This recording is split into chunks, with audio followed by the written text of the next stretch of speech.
Hola Manuel. Mi primera pregunta sería, si un estudio decide implantar Revit, ¿qué aspectos crees que debe tener claros para hacer una correcta transición de AutoCAD a Revit?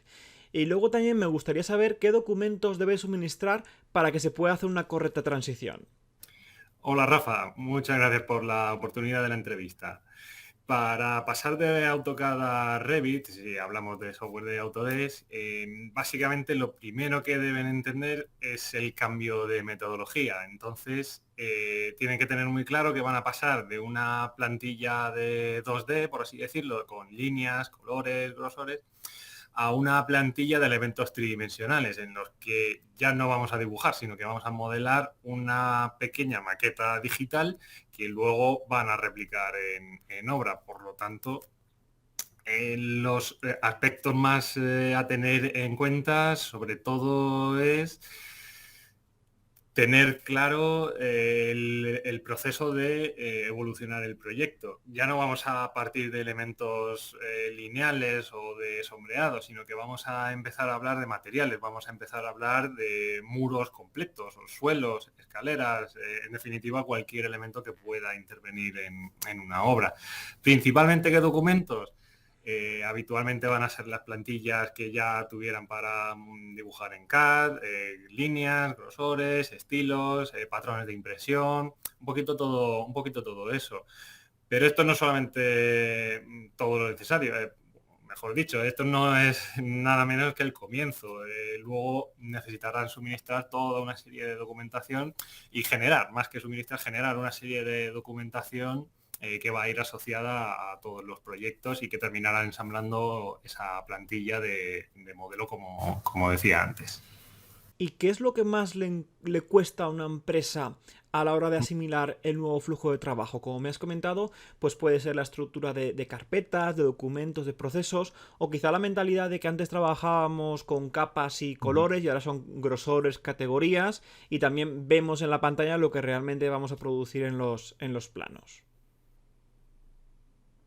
Yo creo que lo más difícil, como le decía a mis alumnos cuando impartía clase o cuando les imparto las clases, es intentar no arrastrar los vicios o los comandos que ya tengan asociadas en CAD. Hablo de vicios entre comillas, está claro. Porque lo van a intentar replicar sobre otro software que comparten poco más que el fabricante, que es en este Ujú. caso Autodesk. Es otra manera completamente diferente de trabajar. Como digo, ya no estamos dibujando en plano, estamos modelando en 3 dimensiones. Tenemos que pensar mucho más en la obra, tenemos que pensar mucho más en cómo llevar a cabo este desarrollo. Más que la estructura de carpetas, Ujú. quizá que eso pues pueden valer, todas aquellas que ya tengan, es sobre todo adaptarse, a moldarse a esta nueva metodología. Bien, pues la Sí. última pregunta sería, ¿qué formación recomendarías para empezar con BIM? Y luego, ¿cuánto tiempo de práctica más o menos recomiendas antes de ponerse de lleno con el primer proyecto real? Siempre que hablamos de la formación, pues digamos que podemos distinguir 3 niveles de personajes, digamos, o de entidades en BIM, vamos a decirlo así. Vamos a encontrar los modeladores, vamos a encontrar luego un pasito más que son los coordinadores y luego ya pues los famosos BIM managers, ¿no? Dependiendo a qué grado queramos optar, por así decirlo, pues vamos a tener que requerir una determinada formación. Por ejemplo, para ser modelador, cuanto más, cuanto menos, nos bastará con tener un dominio de la herramienta.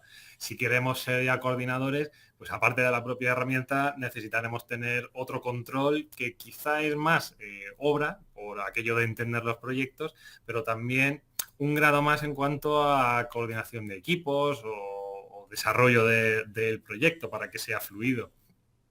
Por supuesto, si hablamos de BIM Manager, pues nos tenemos que ir al máximo de formación, donde ya entran en juego procesos, entran en juego plantillas, tenemos que elaborar documentación para nuestro propio equipo, vamos a tener que gestionar mucha más información y quizá vamos a tocar más bien poco el modelado, por no decir nada. lo tanto, la formación pues va a depender un poquito hacia dónde queramos enfocarnos.